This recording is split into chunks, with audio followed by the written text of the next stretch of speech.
Hello and welcome to Being Well. I'm Forrest Hanson. If you're new to the podcast, this is where we explore the practical science of well-being. And if you've listened before, welcome back.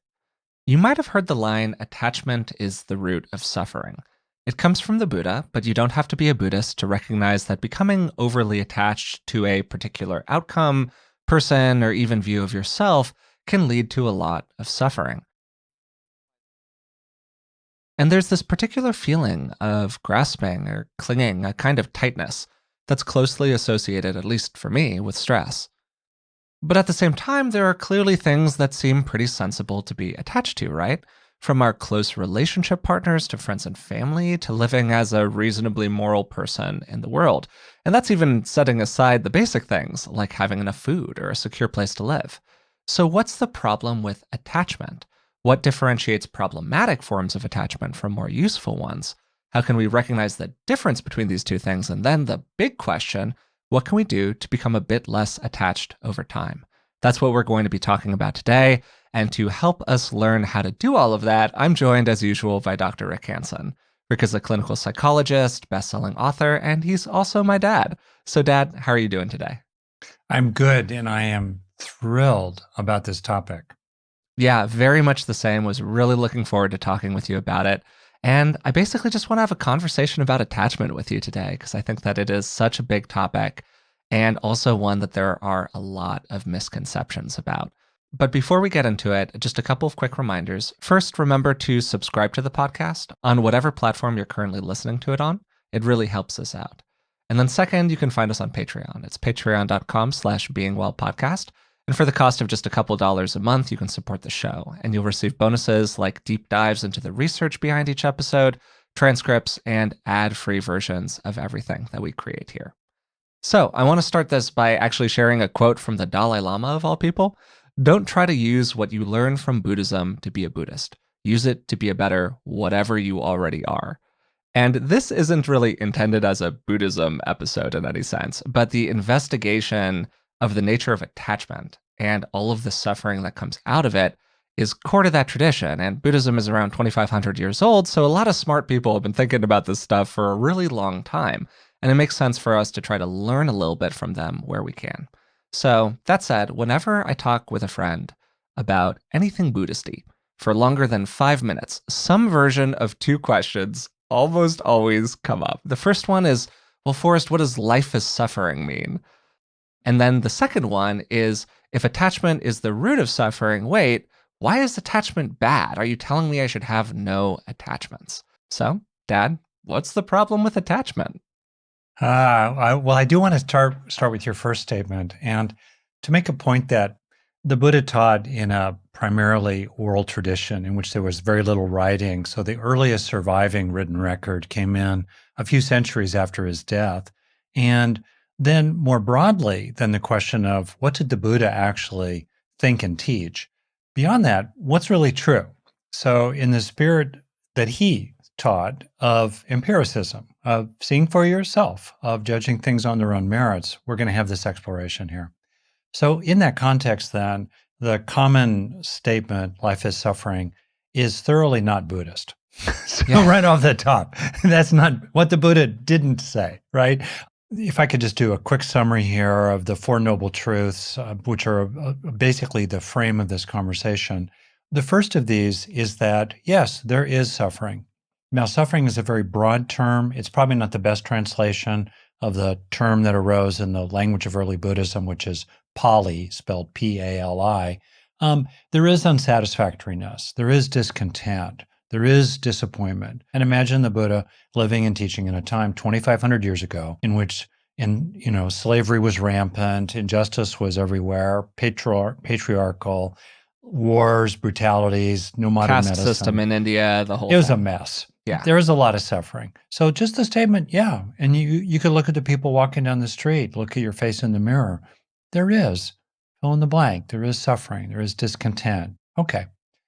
Second noble truth, there is a cause of suffering in our own psychology. It is not the only cause, but it is a primary major cause. And that cause is routinely translated as craving. Probably a better translation is along the lines of clinging, which is then sometimes mistranslated as attachment. And right there, we start to see some of the problems. It's interesting that the root of the word in Pali for craving, tanha being the word, is thirst. There is a kind of a sense of something missing, something wrong. Third noble truth, the good news now, there is an end to this craving and thus an end to the suffering. And then the fourth noble truth describes a very pragmatic, psychological, practical, eightfold path that embodies and leads to a gradual reduction over time of suffering and its causes and gradually replaces them over time with happiness and welfare. So that's the overall frame. And then people can step back and see for themselves. Interestingly, in terms of the life is suffering statement, which I myself have heard from various Buddhist teachers, I think there are these statements sometimes that are like needlepoint samplers put up on the wall, and then people stop thinking about them. Well, life is not suffering. Life is just life. To suffer, you have to have a nervous system capable of experiences.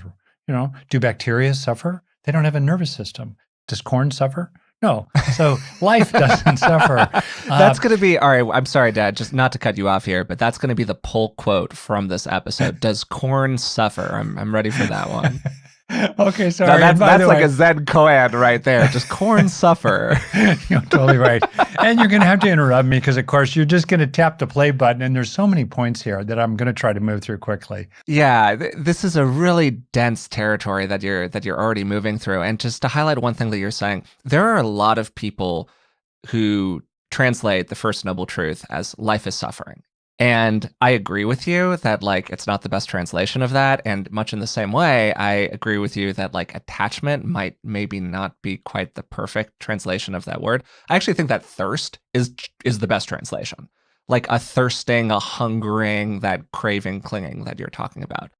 But yeah, anyway, so like these interpretations of the language are out there, and it's really interesting how much the language guides our understanding of the territory and of what we should be doing about any of this. Yeah. If I could invite people listening right now, in the spirit of the Buddha, as well as all kinds of other people, including therapists like me, look directly into your own experience. Yeah. Right now, what are you experiencing? Probably it's kind of like a mosaic. There's a lot there, or a tapestry with many threads. And it may be that in there is some inherent pain. Maybe your just back is hurting because you're dealing with that. Or in the background of your emotion is a sorrowful heartache for the state of the world. What also is there?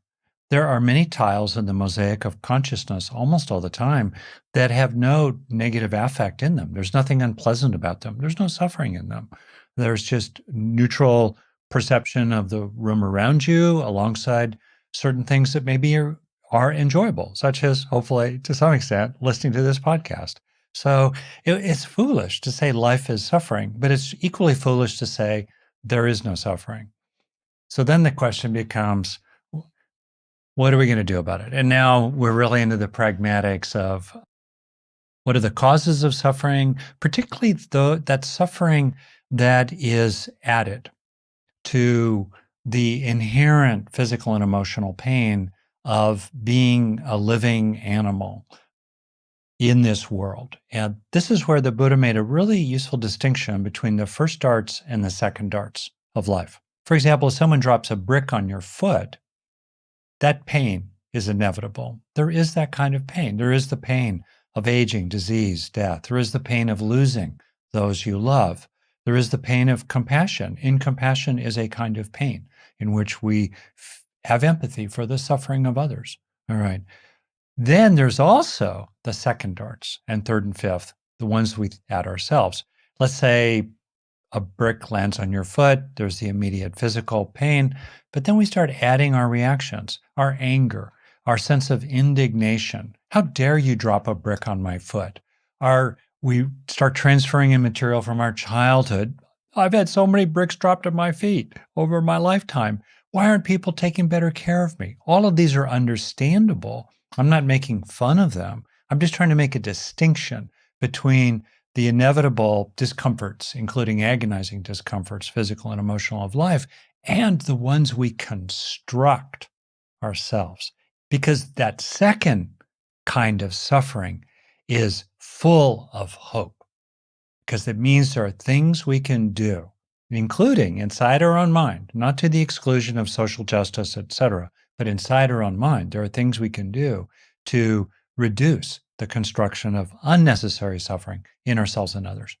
Great. And that second category is really what we're talking about here today, Yep. which is why you outlined it, because that is the big quotation marks, the suffering born of attachment that sometimes those lines are translated Yes. Into. And that's sort of the sentence that you'll hear. So I would like to turn us toward that version of the topic, that idea of clinging, craving, and the various problems that arise out of it, because they come simply from the recognition of an obvious fact, which is that change is inevitable. All things change. Loss is inevitable in life. So if we become narrowly attached to a singular version of the world, a singular version of ourselves, we inevitably bring upon the suffering of loss. And so the big question here really is, okay, how can we like things, or how can we have positive relationships, or how can we want ourselves to be a good way in the world, while also having a recognition of that ongoing process of things arising and things falling away, which can really just help us lighten up about the whole thing and reduce the inevitable suffering that we experience that comes from that. Like, I'm attached to you, Dad. We have an attachment. I will That's be so sad when you sweet. die. Yeah, Oh, absolutely. good. But like, Vice but versa. I don't want to be less attached to you. Yeah, That's not a that's right. goal. But hey, would I want to minimize the suffering that naturally comes along when you inevitably pass away? Yeah. Would I like to relate to that in a psychologically healthy way where I understand that it too is a big part of life? Yeah, absolutely. But do I want to be less attached to you? No. And that needle is what we're really trying to thread here. It's great. So there's some important distinctions. One, the first art, second art distinction, really useful. Second distinction between, I'll call it healthy desire and unhealthy desire. So I desire your welfare. I desire at a most basic level that I make sure I push all the necessary buttons, and there are a lot of them, to make sure this podcast recording works. And Yeah, I totally. forget it every so often. There's a place for skillfulness. We, we want others to flourish. We want our businesses to grow. We want our books to be read. There's a place for healthy desire. Then there's the problematic desire that gets us into trouble, in which we pursue problematic ends, sometimes with problematic means, while sometimes being problematically attached to, in that sense of attached, to certain kinds of outcomes. So we have here another important distinction: healthy desire, unhealthy desire. And then we have another distinction, which has to do with our relationship to what is moving through our mind. As it arises, there may be unwholesome desire. There may be a kind of vengeful, violent rage against someone. That's kind of problematic. Or there might be an intensely addictive greed, in some broad sense, for a particular pleasure or the accumulation of certain wealth in ways that hurt oneself and others. We're really carried away by that. Or maybe there's an arising in our relationship with others, just an intensity of wanting to be for adulation, for approval, for narcissistic supplies. Okay. These can appear in awareness. And then the question is, do we become hijacked by them? Do we become identified with them? Or do we stand in a mindful freedom in relationship to this flotsam and jetsam streaming along in consciousness? That's a key distinction there. And one of the breakthroughs of the Buddha, and why it's called the middle way, is that he turned away from the narrowly ascetic tradition of his time, which was very life negating. And he talked about a middle way in which we can enjoy what there is to enjoy in life, and we can be thoroughly open, especially to the fruits of wholesome desire, depending on our different circumstances, while at the same time being unattached, in a sense, in the moment of experiencing to what's passing through awareness. To simplify a little part of what you're talking about here, Enjoyment, generally speaking, is not problematic. Correct. Resting in a warm bath of me going, wow, I love my partner, or resting in a Yeah. warm bath of, oh, this moment is really pleasant for whatever reason. Yeah. That's pretty great. The problem is that we have a brain that's wired to want more of what it likes. And so we pursue those enjoyments in unhealthy ways and become narrowly attached to them. A metaphor of this that's been very useful for me personally is basically it's like you go to a party and you're having a really great time at that party. And then all parties inevitably come to an end, right? Every party ends. The music stops. Okay, what happens next? If you're okay to release the experience, be like, wow, that was a great party. You go home to your house, you sit down, you go to bed, whatever you do. Great. You're okay. You had a fun time at the party. You didn't bring any of those second darts along. But if you are the kind of person, like perhaps me, who really wants the party to keep going, that's when you start to get into some problems and you start to become very attached to an ongoing state that inevitably has to come to an end. And you bring about a lot of suffering in your life that way. And you can think about that. That party metaphor is not just about parties, it is about almost everything. And you can apply it to almost any circumstance. That's a fantastic metaphor, Oh, thanks, Forrest. Dad. And you may recall we went to Yosemite often when you were young, and there Yes. was a Yeah. time when I ended up connecting with a fellow who became a rock climbing guide for me. He was a really sweet guy, and you ended up playing chess with him, sitting out there at the pizza parlor at Curry Village. Then it was called at Yosemite, and the game finished, and you did well, of course. And Wally thoroughly enjoyed playing with you, and it was over, and you wanted to play again, and you were maybe 8 years old, and Wally said, "All good things come to an end." And I think I might have added, "All bad ones too." Very, very on brand for you, Dad. Just like extremely on brand. Captain Positive Psychology over here. Well, Captain Comprehensive, yeah, prefer, and but okay, exhaustive, I'll take and it, all of that too. Yeah, I'll take it. And I watched you, and you absorbed it. You were okay with it. You didn't like it. You were disappointed, but you were sweet. You rolled along. And here's where I'd like to add a key point, including to the more Buddhisty types who might be listening. What enabled you to be relatively unattached, to release that clinging? Our animal nature, we're big monkeys. We evolved to crave and suffer in order to survive the Serengeti Plains and the Stone Age. And it's natural to want to hold on to pleasure of different kinds and to push away pain in a fighting or fearful or yeah, it freezing keeps you kind of alive. way. Totally. Yep, et cetera, et cetera. To help ourselves hold life more lightly, Joseph Goldstein has a metaphor in which life is like a rope moving through our hands. Time is like a rope moving through our hands. And if we squeeze that rope too tightly, friction develops and it starts to really, really hurt. How do we hold it kind of lightly? While, as we'll get to, pursuing and holding on to the things that really matter, like holding on to your child's hand to pull them back from a bus coming toward them on the street. Right?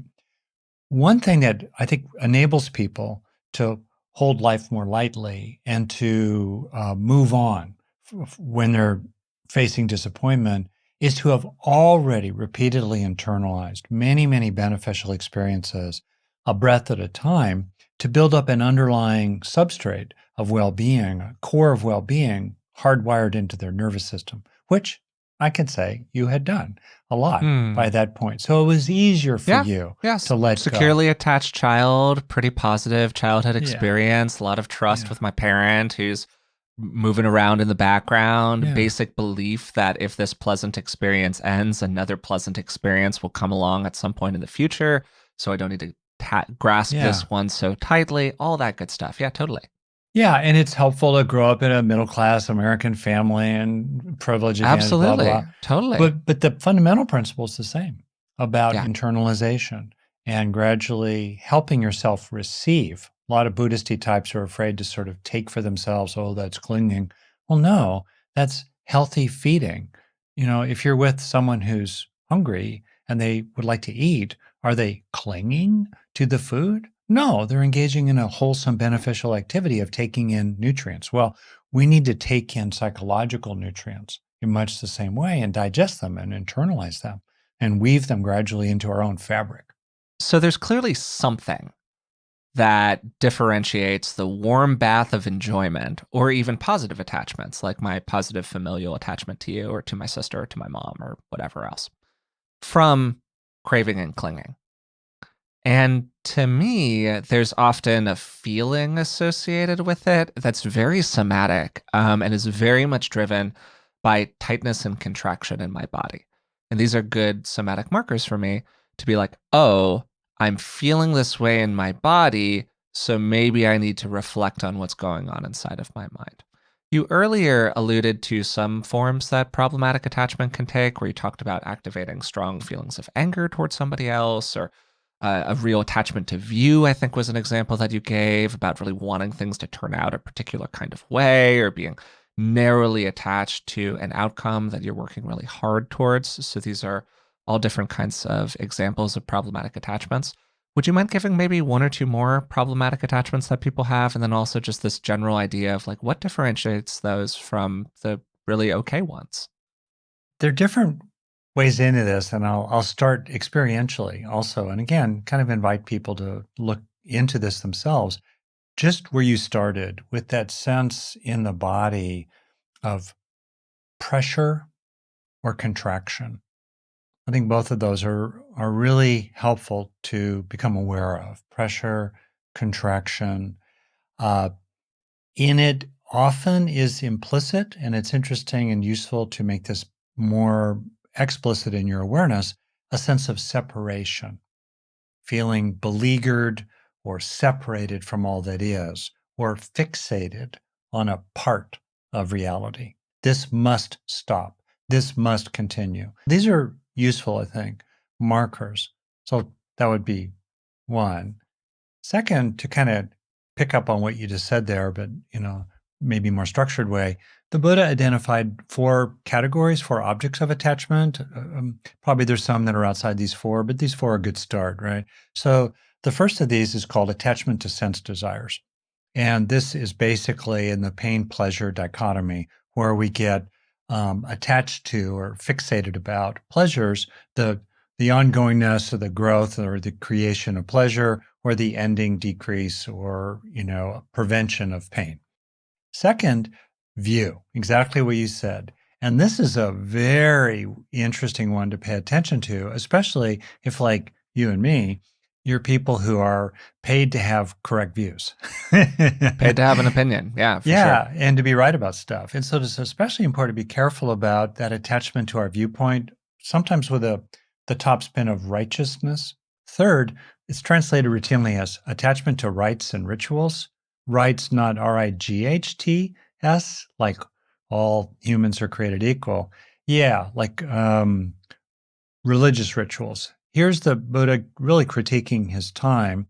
We might update it to routines, the routines that we're familiar with, or to our habits of being. We can get attached to them, to the certain schedules or to certain expectations that things will be a certain way in how we function. And if a person by their nature tends to be a little OCD-ish, I'm sure I have a little genetic loading in that direction, we can get kind of attached to a fixed sense of how things should go. And then the fourth category, really interesting, attachment to self. And here's an important distinction between healthy respect for and support for and loyalty to person, the person you are, much as you could be loyal to and respectful of the person of another, like I am toward you, Forrest. That's really different from getting all caught up in identification with me, myself, and I, my need to be approved of, my need to be one up over you, attachment to self. And in the progression that's laid out in the Buddhist roadmap of awakening, it's interesting that attachment to self is the last to go because it's the sneakiest and slipperiest and hardest one of all. But at least we can take steps in that direction. The big one there that we've talked about on the podcast a lot is that attachment to self one. which Yeah. can take a lot of different forms. Taking things very personally. At the deepest level, you can investigate the whole idea of an ego. Like, what is an ego? Who is it who is taking this breath? Is a version of a common teaching phrase that is used for people in meditative practice, or what is it that is breathing? Is also another version of it. We might explore it a little bit more during this conversation, but I mostly want to focus on kind of the preceding layers of it, Hmm. where we're talking about self-concept, self-identity, view, all of Yeah. that stuff. And to give an example of this, our self-concepts intimately drive our behavior. The way that I think about myself leads me to be different kinds of ways out in the world, including some pretty problematic ones. A version of this was me during high school. I was pretty uptight about a lot of different things. And really what it was driven from, it was driven from a lot of belief that there was sort of a right and wrong way to be in the world. And I was being the right way and other people were being the wrong way. And this led to a deep sense of unfairness, that life was really unfair. Why are all of these people who are doing the things the wrong way being rewarded for them? And why am I, who am doing things the right way, being punished? And this led to, a lot of confusion and self-blame and all of these problematic states inside of myself. So why did I keep thinking this way? It's actually a really deep question. If you get on it, A, that viewpoint wasn't fundamentally true. It was just a view. And yeah, like there are probably better and worse ways of being out in the world, but a lot of this stuff is constructed. It's highly individualized. It's deeply based on personal experience. It's just a view. And two, I wasn't deriving any value from it. It was making my life actively worse. So why did I keep on thinking that way? It's actually a really deep question. It's really, really 100%. interesting. I'm enthralled. Yeah. It's like, Yeah. wow. And it was because so much of myself was wrapped up in this view of the world. And so breaking that down took a lot of time. It took a lot of reflection. It took a lot of allying with the defense, to use the psychological term for it, where I needed to become more open inside of myself. And I needed to see the ways in which my protector parts, to use the language from internal family systems, were trying to come to my defense to protect me from a world that I viewed as dangerous and problematic and not loving in a lot of ways, particularly with other kids. And it was just a long and painful process. But I don't really have a perfect answer to that question. Like, why are we so closely tied to the views that we have, even when they bring us suffering? So anyways, that was a story I wasn't really planning on sharing, but I would love your reflection on any of this, Dad. I'm slowing down because I'm feeling the weight of what you're saying, and Yeah.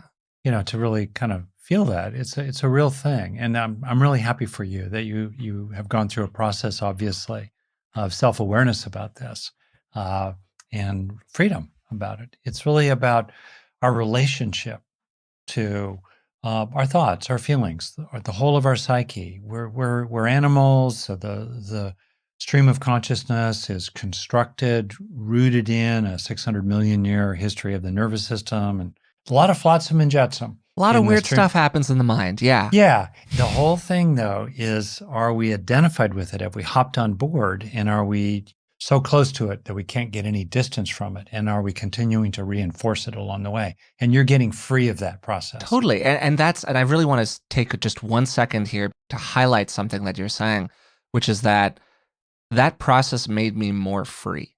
The process itself was uncomfortable and did involve a certain amount of emotional and psychological suffering. I'm not going to lie about that. But end of the day, it made me happier, it made me more relaxed, and it made my behavior more free.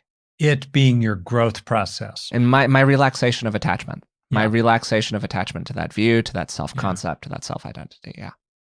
And this is where we start to move into the both and territory. How can we both have that sort of light and freer relationship with the world, while also appreciating the value of certain views? The first element listed typically in that Noble Eightfold Path is right view. So there's an appreciation, certainly even in Buddhism, of the benefit of certain kinds of clarity or discernment or recognition of what's actually true. So how do we do both, right? How do we be attached to the holds on a rock climbing face which I hope to be re-engaging in a couple of months this summer as I rehabilitate my arms, etc. How do we do both? And that's where I sometimes think about teaching a workshop. I teach sometimes in Buddhist settings. Buddhist aggressiveness is not an oxymoron. Something like that. How do we, get involved in what John Yeah, Lewis, totally, bless his totally. memory, called good trouble in a way that doesn't let hatred invade our heart, as Dr. Martin Luther King Jr. taught, for example. Yeah, that's a very, very, very interesting exploration. Well, here we are. So, Dad, particularly the tightly wound aspects of this, Sure. and maybe we can talk a little bit more about Yeah. that earnest pursuit of good attachments toward Hmm. the end. But right now, with the relaxation part of it, I'm going to paint you a scenario. Very, very, Yeah. very common scenario. Okay, someone's either in a formal relationship with another person, or they would really like to be in a relationship with that person. Maybe they're not in a formal relationship with them. There's somebody they really like. They sense a possibility of growing closeness. But end of the day, things happen. That other person doesn't want to be in a relationship with them. Just sorry. But there's this natural attachment that arises. We have a desire for something from somebody else. I'm sure a lot of people have walked into your office and been like, "Hey, doc, here's the situation." How do you help them start to relax that natural attachment that is closely tied to a lot of biological desires that people have in their life? How do you help them loosen the fist? Super good question. The foundation is self-awareness and mindful acceptance of whatever in this moment is the truth of your experience. So if in this moment there is a combination of grieving, self-criticism, anger at the person, perhaps the lover you wish you had, maybe anger at a rival who has swooped in and drawn that person away from you. Perhaps there's what's arising or old feelings coming from your own insecure attachment, maybe as a kid. It's there. Past experiences, yeah. Yep. It's the whole package. Tara Brach has a lovely way of talking about it. This too belongs. This too. So that's absolutely bedrock. There's nothing in this Being Well podcast, and there's certainly nothing in Buddhism that's about positive thinking per se, or in any way, shape, or form denying what's actually true. This is Zen saying nothing left out. And we, of course, always are leaving some things out, but at least we can not leave out the fact that we're going to leave some things out and include that, including and always be asking who's not at the table and also what is not being included in my own mind right now. What am I holding at bay? I want to just highlight that really quickly, that idea of the internal experience, like what emotions are you not allowing yourself to include, I think was totally fundamental to my change process, the one that I described earlier. Yeah, that's very good. Because underlying and very often underpinning, I'll call it either wrong view or unwise view or attachment to even wise view is there's an underlying emotional basis for that, including the ways in which that attachment serves functions of keeping certain feelings at bay. Often, okay, great. So that's absolutely foundational. Next, I think there's a little checklist because, of course, on brand, I've got 3 questions here. Go ahead, Dad. I love it. Love it. We got to maintain the 3x3 matrix on the grid sheet and just do the whole thing. Yeah. That's it. Well, I haven't read it, but the title alone just teaches so much about it. The Checklist Manifesto. Yeah. You are a and checklist manifesto kind of guy. Yeah, and there's a lot of improvement in medicine when they use checklists. And anyway, first question, is it a wholesome end? I'm using the word wholesome loosely. You decide for yourself what is wholesome broadly. In other words, what is conducive pragmatically to the happiness and welfare of yourself and or others. And even beyond that, maybe if you want to bring in a more religious sense of that which is virtuous and worthy, okay. So you would review this. Okay, this particular person or the desire to have love, is that a wholesome end? Yes. Check that box. Next, am I pursuing a wholesome end with wholesome means? Often people are pursuing wholesome ends with unwholesome means. unskillful means, etc. Um, for example, as I think you've said, you admitted, so I wanted to help you in school. I support my kid, blah blah, and then you would come in with a paper, and I'm a writer, I'm an editor, and you'd be, hey, Dad, this is my first draft of my sixth grade book report. What do I'm you like think? 12 years old at the Yeah, moment. yeah. And I'm like, oh, sure, Forrest, here, let me just take a whack at it. And you'd come back Oh with, my God. like 100 corrections. And Oh, my geez. corrections were valid. Sure. The end was valid, but very unskillful, very counterproductive, wrong-headed. And thankfully, We grew out of this over time, in part yeah, because I just stopped bringing you my papers for a minute, yeah, but we probably 'cause eventually grew out of it. I realized this so unskillful, Rick. And that's really important because sometimes Yeah. we can be seduced Yeah. by the virtue of our ends Mhm. and lose sight of the ways in which our means are counterproductive, including for people like me who can be determined to a fault and who can lose sight of the greater good because I'm so driven to a certain goal, not realizing the collateral damage along the way. Okay, that's the second question. Money question often is, if you're pursuing wholesome ends with wholesome means, can you do so while being fundamentally at peace with whatever happens? Now, that peacefulness may include grieving, the loss of a beautiful possibility. It may include a sorrowful, compassionate sense of injustice, while still in the core of your being, can you retain a fundamental peacefulness with regard to that? Those are three really, really good questions. Yeah, I think that those are fantastic questions. And to just say them again, are you pursuing a wholesome end?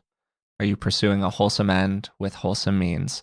And then the last question, can you pursue that wholesome end with wholesome means with a fundamental peacefulness attached to whatever happens? And I think that's just a great framework for people when thinking about their desires and how they're relating to their desires.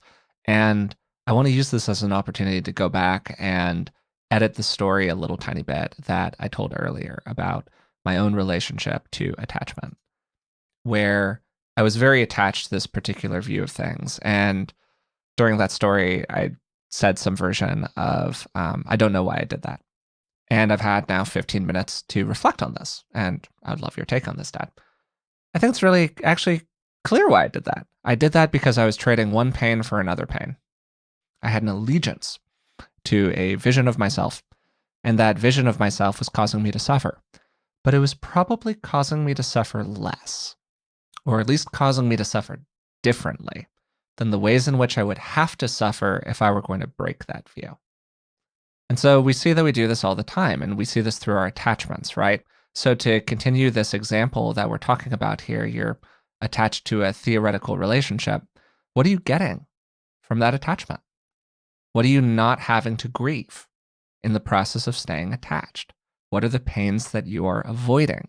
And we can see how there's often this incredibly thin line between attachment and aversion, between pulling toward and pushing away. And often in trying to be attached to certain things, it's because we're trying to avoid other kinds of experiences. We're pushing other experiences away. Do you mind saying what was the primary pain that you were defending against, in my language, by being attached to your views? Yeah, it's a great question, and I think that there are layers to it. And I think a lot of it was experiential avoidance. We talk sometimes about the dreaded experience, which is this singular fear, singular experience, often of a particular kind of emotion that a person is avoiding because facing it would just be extremely overwhelming for them. And I was a very relational kid. And so I had a really deep desire to be loved by other people, to feel appreciated by them, to have people like me, really more than anything else, to be enjoyed. And I think that part of this attachment to like, there's a right way and I'm doing it the right way and they're doing it the wrong way, it became a way essentially for me to invalidate it when I felt like other people didn't like me. Like, this is the reason that they don't like me. They don't like it because they're doing it the bad way and I'm doing it the good way. And it becomes this whole other thing where it becomes a justification for why I wasn't getting what I actually wanted from the world. And of course, the more that I pursued that, the further away the goal lay from me over and over again in ways large and small.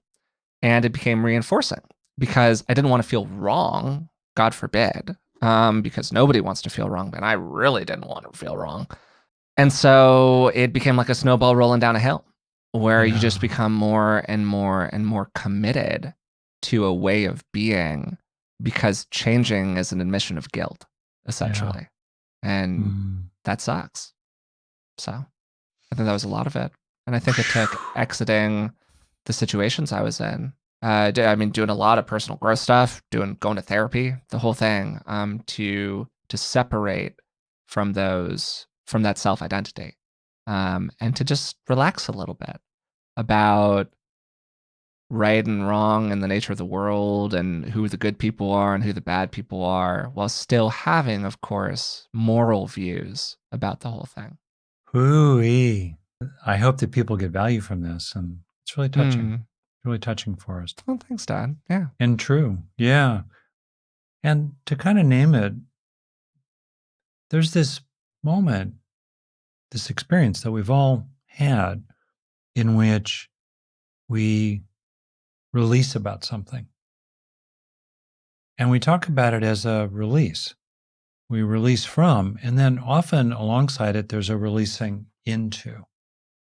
We let go of and we let go into in one movement. Yeah.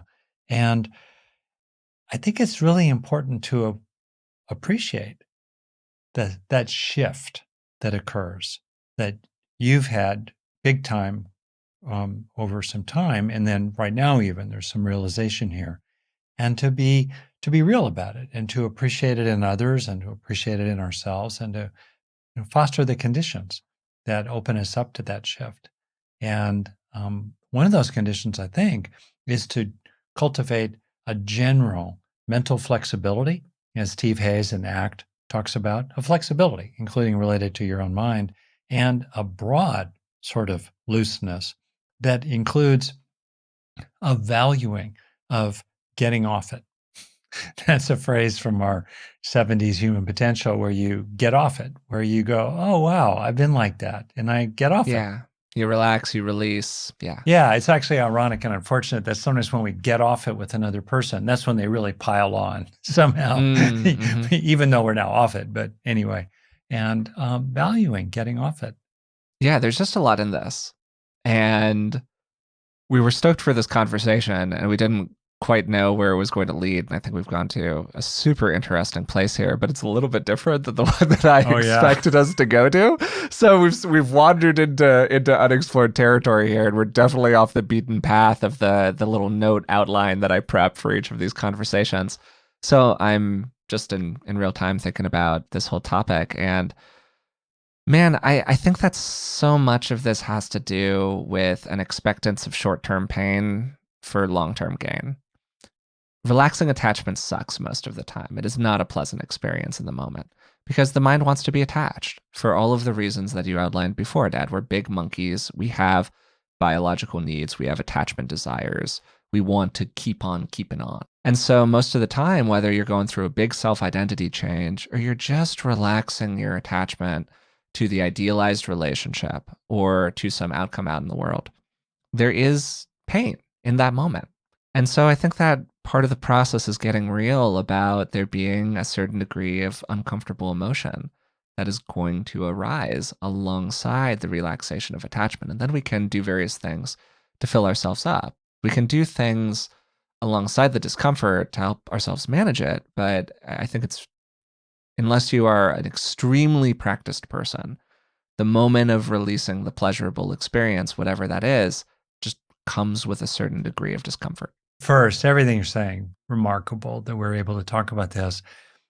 I am reminded of two kind of big themes that I want to make sure we talk about, and they can help us so that while in the present we are releasing reality as it moves through, or as we move through time. Either way, the streaming is happening. We actually can be so in the streaming and so in the present that even the most exquisite pleasures are unclung to. And even the most agonizing pains are not hated, not gone to war with. Yeah, That is totally. And possible. Now that's absolutely. Absolutely. And I'm just highlighting that that is a very high bar of it's practice. big bar, Yeah, high bar. totally. All good. So let's talk about it. So the grosser Yeah. forms of that release often happen retroactively, where we Mm-hmm. realize that we've been plugged in, we've been Yeah. on it, using Yeah. that 70s language, and we realize, I've been plugged in for Time to do some hours. releasing. Yeah. Yeah, since that conversation, and gradually a certain amount of realization comes in, and the better angels of your nature start coming forward. You start remembering your happy place, as one of Laurel's friends said to her when she was in junior high school. All that happens. Okay. As we get more and more proficient in practice, and the people who are completely enlightened, and there are some, it's more rare than an Olympic gold medal, I think, but it still occurs. Uh, they are so transparently surrendered in the present that Mm. there's no clinging whatsoever to whatever passes through awareness. That ongoingness of liberated presence and functioning in the world with utter release is definitely available. It's definitely something we work toward. So there are two things I want to talk about that can be factors there, and I'll name them briefly. The first is warm-heartedness. Fundamental principle in Buddhism. We've been talking mainly so far about psychology and ideas, and there's so much that is also situated in other great, I'll call them religious traditions around the world, and also secular humanism, that's about heartfeltness, love, compassion for ourselves. So we approach life with a whole heart, and we practice for the sake of others too. Well, that can really help us hold life more lightly, because we start feeling filled up already by love, and we're more able to release. And we start to realize that our own contractions, our own pressures, our own attachments are like a heavy boot on the neck of other people. So that's a major thing to call out, the principle of the heart. A second principle can start out more intellectual, but it becomes extremely penetrating and far reaching, in which you start to recognize that the neuropsychological root of what might be called craving has to do with the habitual tendency of the brain, designed by evolution to do this, to thingify what is passing through awareness. To essentialize it is the technical term, to reify it, to thingify it, let's say, to turn complex, dynamic, turbulent neuropsychological phenomena into things that can be fought with or controlled and possessed, or and even identified with. And one of the most powerful fundamental teachings of Buddhism is to develop increasingly penetrating and liberating insight into the nature of all phenomena, both thoughts and things. And the nature of all of them is that they are made of parts that are connected and changing, thus empty, in the technical term, of absolute identity, solidity, or existence. Processes, or as Buckminster Fuller put it, I seem to be a verb.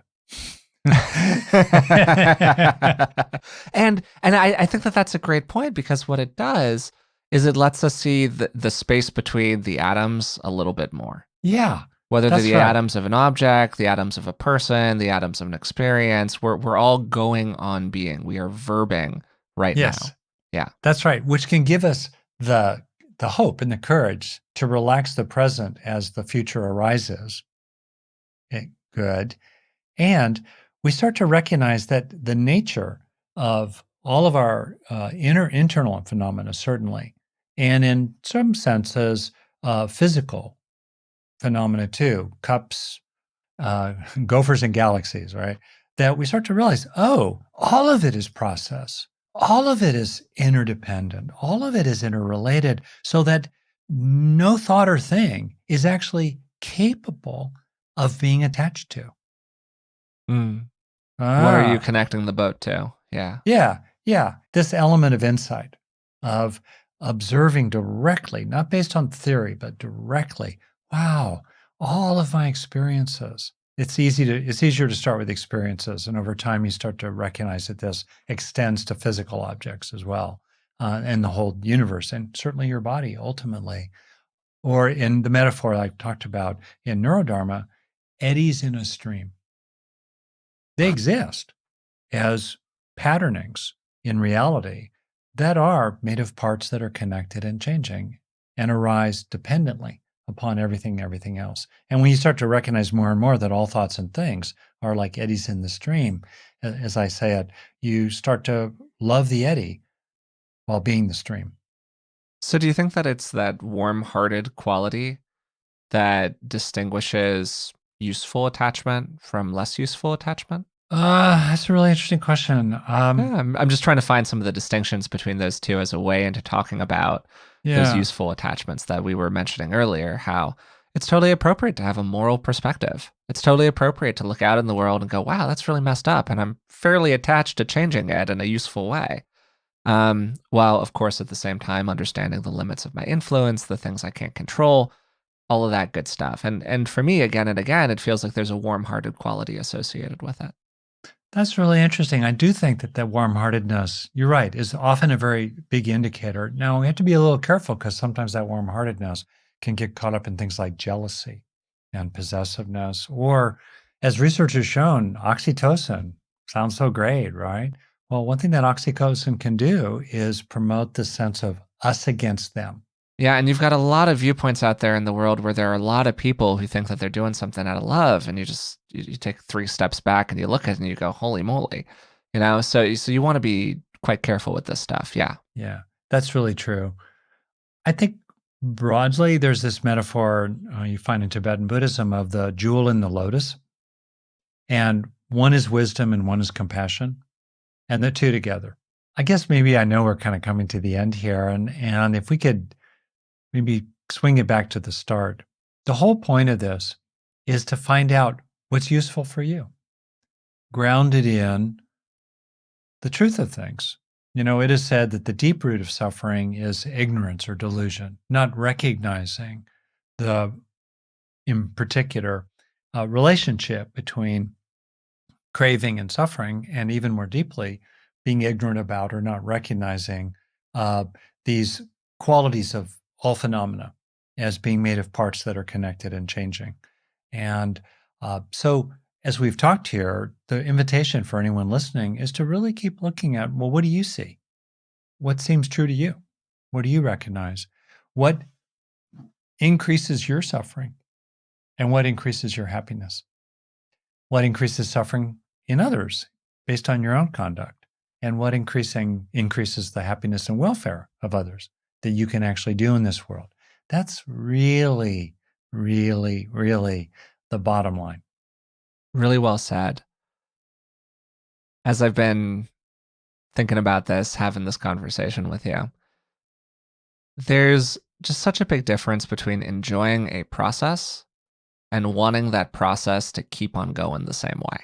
In my experience, a lot of this comes to my relationship with enjoyment because I'm somebody who wants to enjoy things. I'm a gregarious person. I want to have a lot of enjoyable experiences out in the world. I like pleasure, all of that good stuff. I'm enjoying drinking my coffee right now, but I'm not really attached to keeping on drinking my coffee. And that distinction is super useful for me. It's been a very, very useful one in my life, and it's one that I keep on returning to these days. Keep on enjoying my experience, but slowly relax my attachment to the experience keeping on. I am very interested as a neuropsychologically informed person, rested in evolution, to really try to understand what could help this big craving monkey to become more at ease with pleasures or pains moving through awareness. And one of the things that can really help us is to find contentment in the present. And that word, to be content rather than discontent. I think so many of us, uh, we're discontent, or we have a kind of habit of discontent that's continually oriented toward becoming, leaning in to the next thing. And that's different from, skillful means of good planning and, taking the long view and having a 30-year plan for your retirement. There's a place for that, or the legacy you'll leave behind. There's a place for that. But that's really separate from this psychological process you can be aware of that finds it really quite difficult to sustain the sense of the enoughness of the present, which therefore is a wonderful exploration for people as an experiential practice. To see how long you can stay with a feeling of the enoughness of the present so that there's no grasping for anything else. Can we identify the sense of feeling content in the present without any sense of something missing or wrong? That's a wonderful thing to cultivate over time, and to find the things that help us rest in that, including not being mistreated by others and being able to have reasonably decent physical health and physical circumstances and, an inner kind of growing well-being. These are factors. But to call it out, can we really abide here and now without fighting with life in any way or chasing in a pressured, insistent way anything in the future? Yeah, I think that's a really great summary of pretty much everything we've talked about here today. This is such a rich topic, and it's also a topic that connects to about 1,000 other topics, as you could probably tell while listening to this episode. So it naturally just pulls us in so many different directions when we're trying to have a relatively focused hour-long conversation about a thing. And we've also done a number of other episodes on related topics like changing self identity, how to change your brain, all of this very stuff that relates to this central idea of what's going on with attachment and clinging and craving, and how over time can we relax into the present moment, as you're describing, Dad, and enjoy life without being attached to that enjoyment of it. I really enjoyed having this conversation with Rick today. The episode was deep and broad, and we explored a ton of material that has been immensely useful for me personally. We started our conversation on attachment by talking about Buddhism's four noble truths, the first of which is often translated as life is suffering, and the second of which is often translated as suffering comes from attachment, or something along the lines of that. But we can see how these are simplifications of complex and nuanced ideas through Rick's wonderful line, "Does corn suffer?" The idea being that it's not so much that life is inherently suffering. Of course, there are aspects of life that are not suffering. It's much more that suffering is a part of life, and particularly that it's tied to the nature of our nervous system. And then in the second line, the translation of that word as attachment leads to a lot of confusion. The actual meaning of the root word is better translated as thirst, and there's this kind of clinging or craving of experiences that absolutely does lead to a lot of suffering. Because the point is to see reality clearly. And the reality of things is that loss is inevitable. All things arise, all things fall away. And the only real constant in the world is change. So when we become attached to some object, when we crave it, when we cling to it, whether that object is a literal physical object or a person or a relationship or a situation or, hey, some aspect of your own self identity or ego, the unavoidable outcome is that that thing will be lost to us. That's life. We're all going to die. Our relationships are going to fade away. Things are going to change. So then the question is, how do we relate to that? And this connects to the teaching of the middle path, where there's often this fundamental misunderstanding of what attachment means. Because counterintuitively, relaxing some of our attachments can actually support us in enjoying life more fully, because we've already accepted the reality that joy is also temporary and will pass. So when it does, hey, it's not such a big deal. We then spent some time talking about what differentiates more wholesome forms of attachment from more unwholesome forms of attachment. And it's often really possible to feel the problematic forms of attachment in our body. There's this tightness or insistence or just squeeze that occurs inside of ourselves that, at least for me, is a big hallmark of when I've become a little too attached to something specific. And Rick gave a very useful roadmap for separating some more useful or wholesome forms of attachment from some more problematic ones. And it's 3 questions. The first one is this a wholesome end? The second one is, am I pursuing this wholesome end with wholesome means? And the third question, really critically, is can I be essentially okay with whatever happens? One of the big things that people become attached to is their own identity, their views, their self-concept, how they think about themselves, the attachment to the localized ego altogether. And a big place where we can work to relax our attachment is to all of those views that we have about ourselves. And I shared my own story of this, where certainly in high school, when I was a bit younger, I was very attached to the ideas that there were right and wrong ways to be out in the world. I was doing things the right way, other people were doing things the wrong way. And I was really dogmatic about that. I was very tightly coupled with that idea. And over the course of the conversation with Rick, I was able to do some real investigation of that, an exploration of what maybe its roots were or what some of the reasons were that I had taken on those behaviors. Because what I've certainly found in myself over and over again is that almost always problematic behavior out in the world is closely tied to problematic attachment to a narrow view of the self. And the more that we can lighten up about those narrow views, the freer that we actually become out in the world. To emphasize a point that we made throughout the conversation, the problem here is not enjoyment. There are plenty of enjoyable things out in the world that it is really wonderful to enjoy fully.